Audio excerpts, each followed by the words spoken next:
Yolanda had worked as the youth minister and confirmation coordinator at St. Therese parish in Alhambra while she was pregnant with Nathan.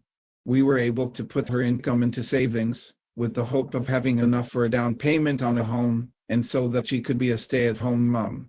We found a fixer-upper in Whittier and moved there in February of 1992. I had hoped to have all the necessary fixes in place within a year, but shortly after we moved, we became aware that she was pregnant with Daniel, so I began looking for a second job so she wouldn't have to go back to work. Our local parish, St. Gregory the Great, just happened to need a music director, and the associate pastor just happened to be a classmate of mine from the seminary. At the time, I thought it was a remarkable coincidence, but now I realize that it was a God incidence. I began ministering at St. Gregory's right away and served there in various capacities until the summer of 2023, when the symptoms of my ALS made it impossible.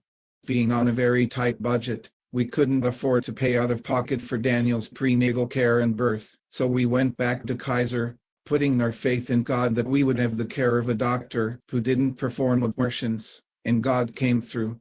We had a wonderful experience with him, the nurses, and the hospital. Daniel was born on September 8, 1992, on the feast of the birth of the Blessed Virgin Mary, in Bellflower. Nathan was only 18 months old when Daniel was born, and when I took him to the hospital to meet Daniel, he couldn't pronounce his name and called him Dan instead. The name stuck, and to this day, we occasionally refer to him that way. We brought him home the next day, and had to figure out how to deal with 2 babies, 2 jobs, and a house in need of repair. We were so blessed that our mothers were able and willing to offer Yolanda the help and breaks she needed, and that our fathers helped me get the essentials done around the house.